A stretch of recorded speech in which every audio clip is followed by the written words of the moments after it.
It has been a busy week. As of taping, we're at war. FEMA ran a test to see how effectively our phones could scare the shit out of us. And Kevin McCarthy was the victim of the first echo of the House. It left North Carolina Representative Patrick McHenry, Patton Oswalt as a ventriloquist dummy, serving the angry after McCarthy's ousting. Chair declares the House in recess, subject to the call of the chair. That man is mad, which is only slightly undermined by the fact that he's dressed like a 4-year-old who's going to fuck up the whole wedding. Since For the New Speaker will likely be held this week, and so far the frontrunners seem to be far-right Jim Jordan or Steve Scalise without the baggage. And you know who described him as that? He did! And to describe yourself as David KKK without the baggage is a choice, because that man is all baggage. Without it, he's just the crypt keeper with a pat. Pretty clear that the Republican Party has been controlled by the absolute extremes, but not just nationally, at the local level too. And to show you, look at the mayoral race unfolding in the city of Franklin, Tennessee, where their current Republican mayor is facing this woman, Gabrielle Hans-Haldeman. She's branded herself as a hardcore MAGA candidate and has posted photos of herself at Mar-a-Lago. And look how happy she who just dined out on a well-done steak and read some classified documents on the toilet. Anyway, back in April, Hansen's Pride event, arguing that its participants couldn't be trusted around children and offering this critique of previous performers. In one of the pictures, one of the misfits, she's clad in an Elmo-themed drag outfit, which I'm sure this could create confusion in their mind as to what's being represented. Okay, but children from walking around Times Square too, because see Olaf from Frozen with his head popped off, smoking a Black and Mild, and there's someone wearing eyeshadow in an Elmo-themed bodysuit. Also, for the record, her name is Jaden Dior Fierce, not remotely her finest work, because she is constantly serving cartoon looks. You ever see a mini-cap now? Hansen also tried to pressure the Nashville airport out of funding a Juneteenth celebration, saying, I don't want my tax hits going to radical agendas. And with all due respect, you're talking to an airport, Gabrielle. It doesn't care about you. It doesn't. An airport. The only food available is either dill pickle almonds or brisket nachos with no middle ground. It'll sell your lost luggage. The airport is a cruel, unfeeling dimension, uninterested in your culture war bullshit. Now, Singleton heard Bates posting photos of diverse groups of supporters, including this one, labelled as an executive women's club, who she said had provided encouragement with the hashtag #VoteHansen. But while that might seem like an endorsement from those women, just watch what happened when a local reporter tried a simple question. Do you support Gabrielle Hansen? I do not. I actually do not know who that is. After some social at a restaurant in Chicago, Hansen posted an update on Facebook claiming, these are all my friends that have relocated to Nashville with me. The women say, that's a lie. Any message you would have for her? I would encourage her to, she can take photos with those looks if she's looking for supporters. There's no need to comb pictures on the internet to make up a story. Ow! Not only are those women clearly not your friends, you definitely just united them against you. I read your post in the group chat, and the replies are still going right now. And the thing is, shit a truly ridiculous amount of times. Earlier this year, during a podcast interview, she claimed to have predicted the Covenant school shooting in Nashville. About it, chalking it up to what could have been a Holy Spirit thing. What's more, she also claimed that she told a police officer about that different issue. The problem is, that same local reporter tracked down that officer's body cam video, which told a different story.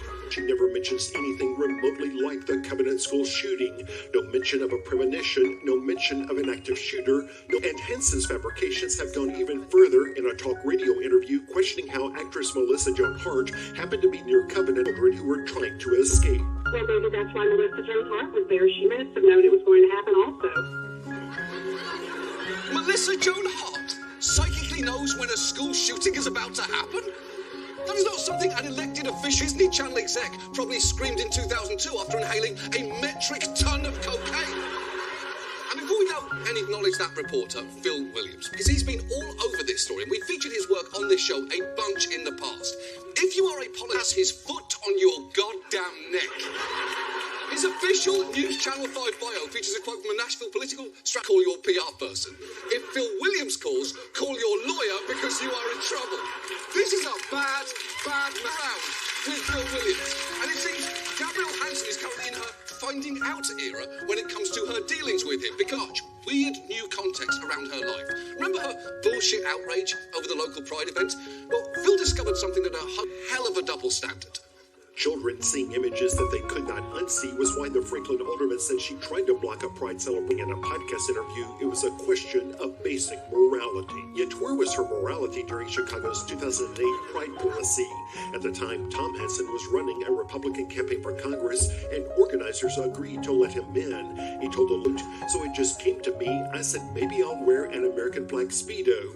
And my wife said, if you do that, I'll hold you. So, just to recap, Snatched Elmo, irreparably harmful to children. Star-Spangled Ball bag here, that's apparently... I'm not here to police anyone else's drag, but... Is he tucked? It was June, though. Anyway, if all that wasn't enough, just this yet another scandal, this time involving an eye-catching group that showed up to support and protect her at a candidate forum. The man on the left is shown anti-Semitism watchdog group as, quote, a disturbed neo-Nazi and Holocaust denier with a documented history of violence. Then there's Brad Lewis. He's the operator of the Lewis Country Store on the far west side of Nashville, a store known for its extreme right. Recently went on the market. Gabrielle Hansen was the real estate agent who got the listing.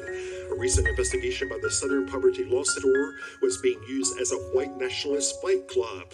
Lewis responded in a post on Telegram calling himself an Hansen. The people you're with had described themselves as literal Nazis. Is this the type of people you should be associating with? Literal Nazis? Again, Phil Williams is just wrecking her. Waving a cell phone at Hansen's face asking, this is all what? And doing it loud enough for the whole road to hear. Also, what on earth did that cursed Zillow listing look like? Your business in this income-generating 3-unit mixed-use white supremacist building. First floor is a store with terrible vibes, and the second floor unit is a neo-is. Now, Hansen denies engaging that group as security, despite the fact that she walked into that meeting with a Holocaust denier while a Proud Boys face tattoo.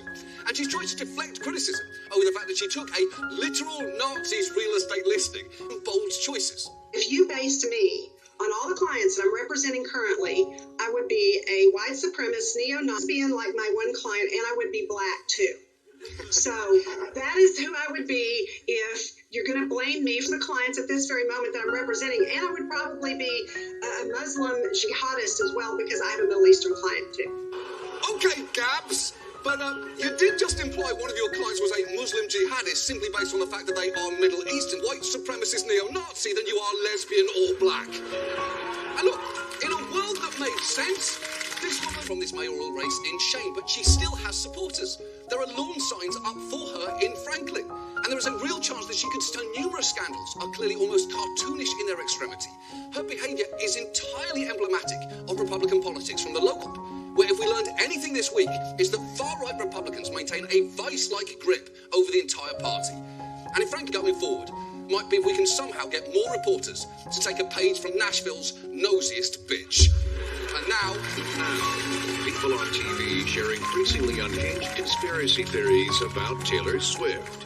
Okay, they've been Travis Kelce dating. Is that the big question? That's the big question. Everybody's on. It just makes you think, is there something else going on? Like, is Taylor thing? I don't know. You're investigating. There's so many conspiracy theories about this. Is anything really a coincidence these days? Is it anything accidental? No. I say, where's the conspiracy involved here? Floor Director Megan thinks that this is all a cover-up to conceal Taylor's true boyfriend. So Travis is doing Taylor solid. The NFL was struggling to get women to watch football. And there is a part of me that's like, We're getting ready to release, right? The theme for this album is the color red. Travis Kelce plays for the Chiefs. They are a big red team. He was also born an emotional tool, Travis. Okay, so Taylor Swift is from Philadelphia originally, that maybe she's actually trying to mess Travis. She knows that they're going to get to the Super Bowl. Okay. The theory is she's going to eventually ghost him at that point. It rose all the way to the White House, though. The White House press secretary was even asked about the potential romance. The vernacular of the National Security Council, I can neither confirm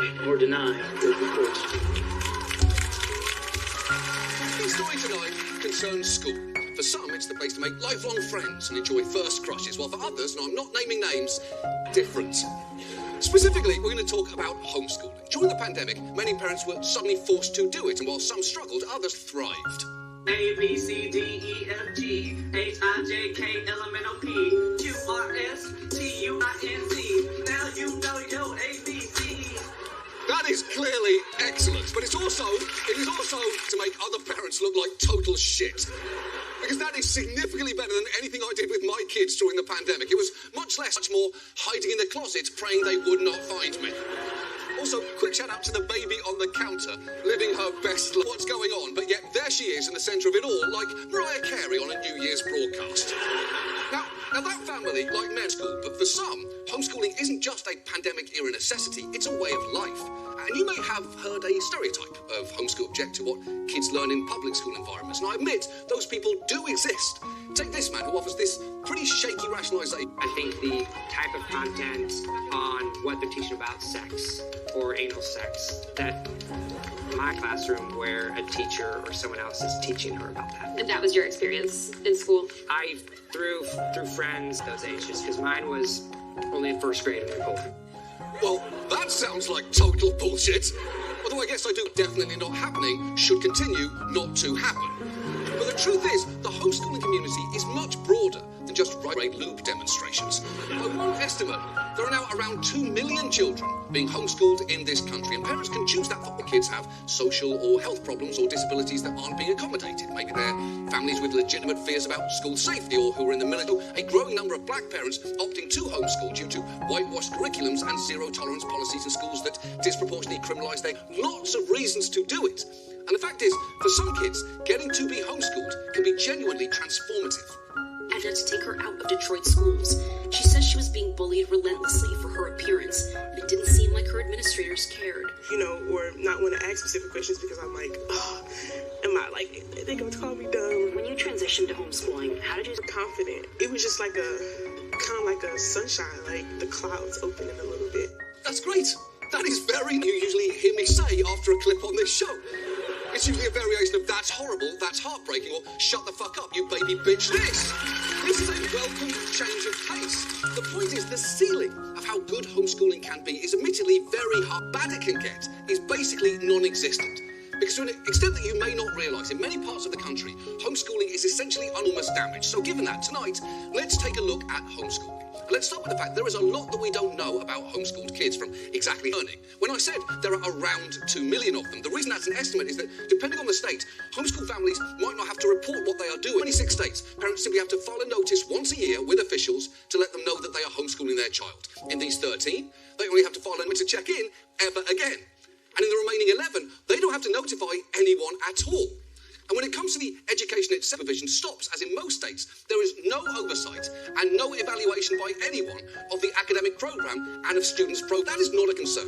And the parents will simply come up with all sorts of innovative ways to teach their kids. Here is one parent, enthusiastic. I can't tell you how many times, in my home, in our kitchen table, we've dissected, sheep eyeballs or frogs. Great labs for this kind of thing. Where does somebody get a sheep eyeball? Well, John, you can just Google. Lots of people. Absolutely. Okay, first, are kitchens the best lab for this kind of thing? I'm just saying, maybe don't go dissecting sheep eyeballs in the same place where you cut olives for salad. Also, do not fight what that man just said. I did it, and I'm not even going to show you the result unblurred because it is too nauseating. Suffice to say, it looks like whole. And while that man was clearly willing to go to impressive lengths for at-home science lessons, not everyone has to develop a curriculum from scratch. That is why there are big publishers who offer materials specifically tailored to homeschoolers, and many Christian textbook publishers who promise learning through a biblical filter. And look, it is absolutely a parent's right they so choose, but the quality of some of these books can be troubling. For instance, one current Abeka history book says the brutal breakdown that threatened to destroy the very roots of Western civilization, the cause of this dissolution was an idea of philosophy known as liberalism. CE celebrates the Confederate General Robert E. Lee as a devoted Christian who practiced his Christianity in all his dealings with others. And claims that biblical and scientific evidence tends to support the idea that men and dinosaurs existed at the same time. And if you're wondering what, he had a workbook featuring this rendering, implying that not only did men and dinosaurs exist at the same time, but they were totally cool. Great tucked-in shirt. Do you see that dinosaur over there? Sure do, Bob. Love those jeans, by the way. Should we run? No way. These dinos are chill. Let's one sword knife that you brought. All of that is pretty troubling. The truth is, in many states, the rules and parents don't ultimately have to teach their kids anything at all. Just watch as this former homeschool student breaks down her daily schedule. A list of assignments. We've got the date at the top. I would have been 12. First, we've got classical music, which was just turning on classical bit. We've got Bible listening. We've got handwriting and math. That's fairly normal. We've got memorizing the Bible. We've got, it was mostly hymns. We've got exercise. That's good. It was usually just walking around the block. And then the whole is chores and cleaning tasks. It's true. Most of her lessons just list. That is a lot of cleaning demands. Who was her parent? This guy? I mean, don't get me wrong. He's an absolute sass, but as hot as he makes doing chores seem, it's not an adequate alternative to education, is it? Although it is a preferable alternative to the single worst homeschool curriculum that we found, whose creators excitedly promoted it on a podcast. We are invested into making sure that that child becomes a wonderful Nazi. And that's that done. Well, that is terrifying. You never want to hear a mother lovingly utter the sentence, "My kids are wonderful now," if they're praising their son's performance as Rolf in The Sound of Music. And even then, just say wonderful Rolf. What's wrong with you? And her husband actually launched their own online community, Dissident Homeschool, in 2021 after she had a, quote, rough time finding for her homeschool children. And you know what? Good! That probably shouldn't be an easy Google. In fact, should probably autocorrect to, did you mean how do I take myself to jail? At one point, Distant Homeschool had nearly 2,500 handwriting exercises consisting of writing out quotes from Adolf Hitler, which I think we can all agree is just appalling. Handler's just cruel. They should be working on their keyboard skills through games like Mavis Beacon Teaches the Final Solution, although not that, don't actually. The channel also posted tips ensuring that their parents were in full compliance with the law so that the state wouldn't interfere. In most states, they don't have much to worry about there, because when it comes to homeschooling, basically anything goes. So, how's? Well, in large part, it's thanks to a very powerful homeschooling lobby, whose most prominent player is the Homeschool Legal Defense Association, or HL. I will concede some ground, because it grew out an environment that was, in many places, overly restrictive of homeschooling, with some banning it entirely. In Texas in the early 1980s, homeschooling families were actually prosecuted. But a turning point came after several suits against their school districts and ultimately won. And around that same time, the HSLDA was formed with the aim of expanding the rights of homeschooling. And from the very beginning, it had a strong evangelical conservative outlook. Its founding president and chairman, Michael Farris, has referred to monstrosity. And here he is back in 2004 speaking to the Christian Coalition and describing his long-term hopes for the next generation. To recognize what's going on, the promotion of homosexuality, the promotion of other kinds of things that you heard from Walter Jones, and you've heard many other times. Reality that we cannot countenance. I can't wait for the day when our young people vanquish the enemy by versus Wade. And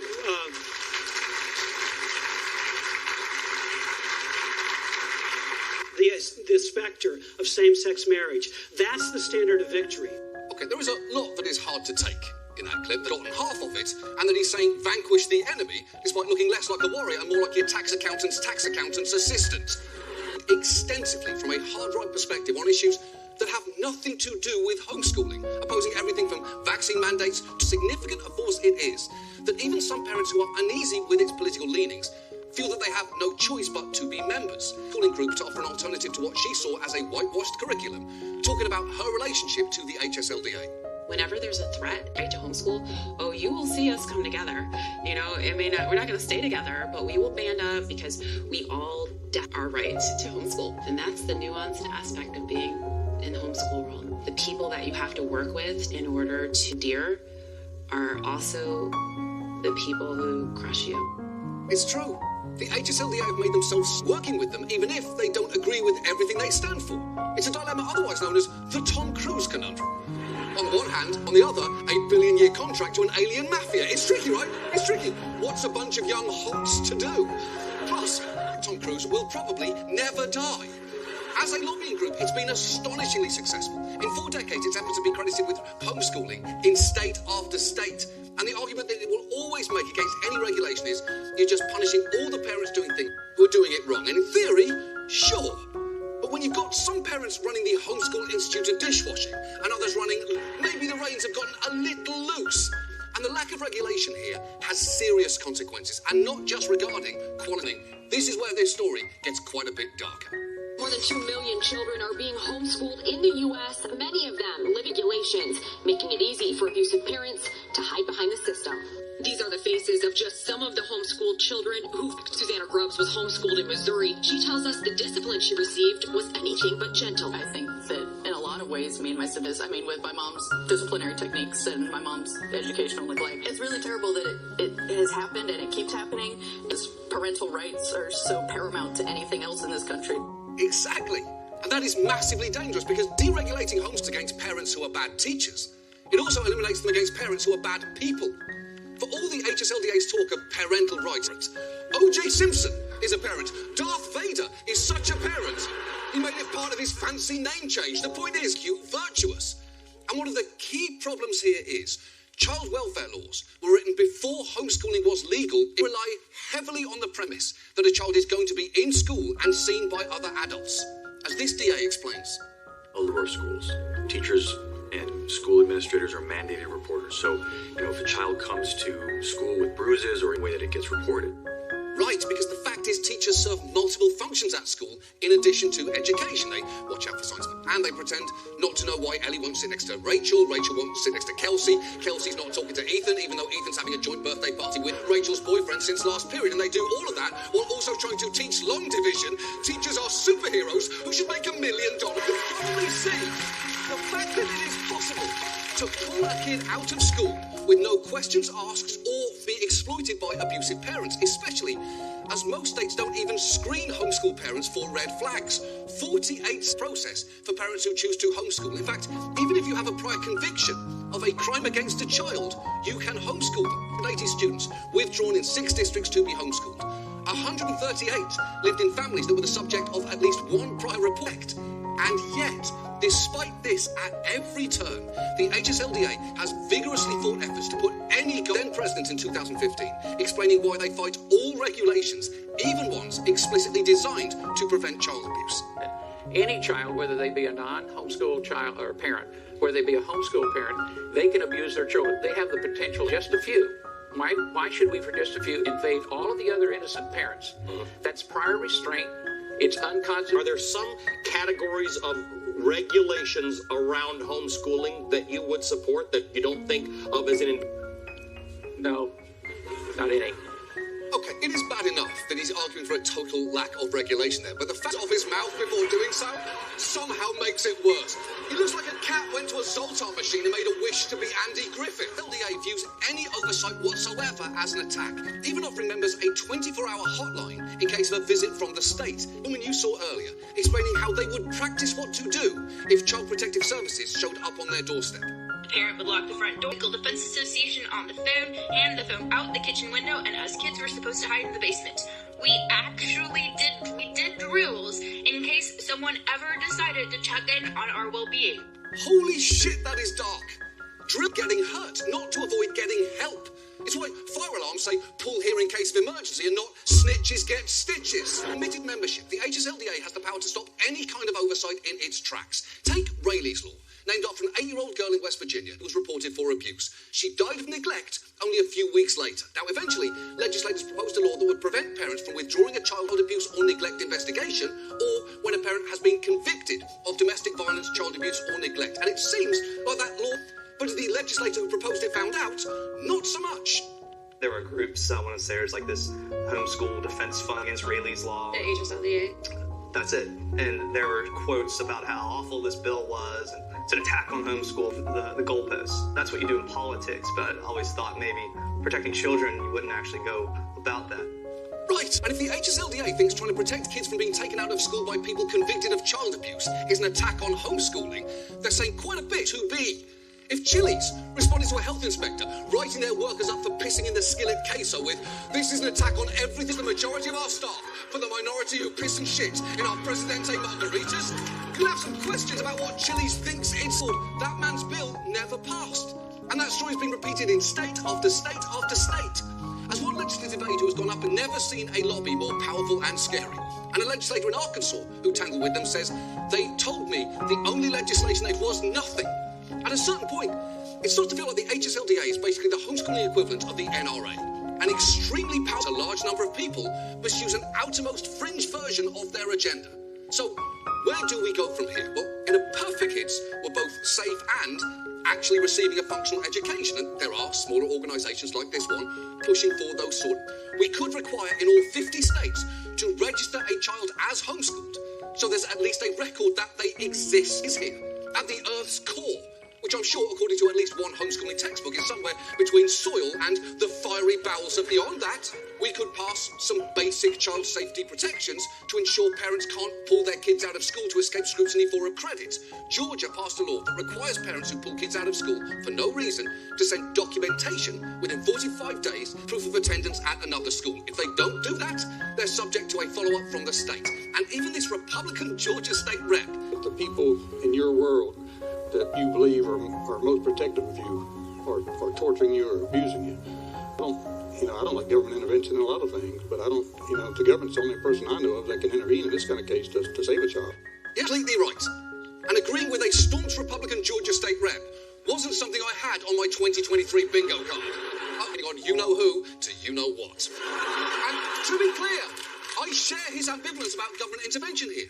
I understand when in people's personal situations poses a risk, especially to those who aren't wealthy and who aren't white. It's not like I love the idea of lives or that I think our child protective services system is flawless, no notes. We're almost definitely going to be doing a main story on CP. It does seem like giving parents a get out of all scrutiny free, no questions asked card just isn't the answer here. Because being a parent moral and being with a parent doesn't automatically make a child safe. And the truth is, a few extra security measures wouldn't homeschool their children responsibly, but they definitely safeguard against those who use personal liberty as an excuse to neglect or harm their kids. Not that it doesn't support Nazis or child abusers, but the fact is, the policies that it relentlessly pushes for allow them to just shouldn't be remotely controversial. Because after all, this is about child welfare. This isn't rocket science.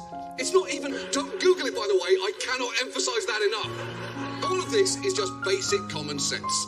And now, this. The surprising importance of emojis on divorce court. Now, my understanding, because I had to have somebody explain to me, is the conversation has occurred through emoji and GIF, in which you posted a one you're in a state of sexual excitation. Your Honor, she's a talented surfer who sends peach emojis. Well, were you sending water splashing emojis to your ex? Yes, it was.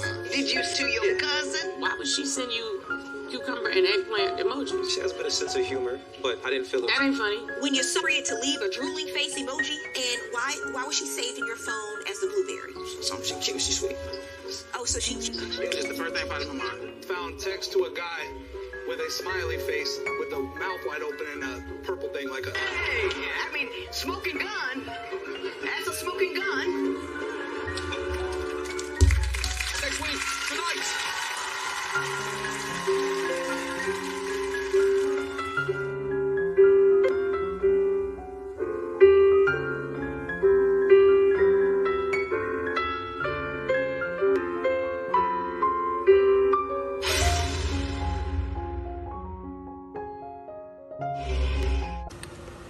Hello, xin chào tất cả anh em.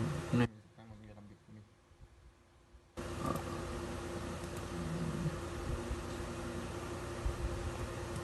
Anh em xem video thì cho mình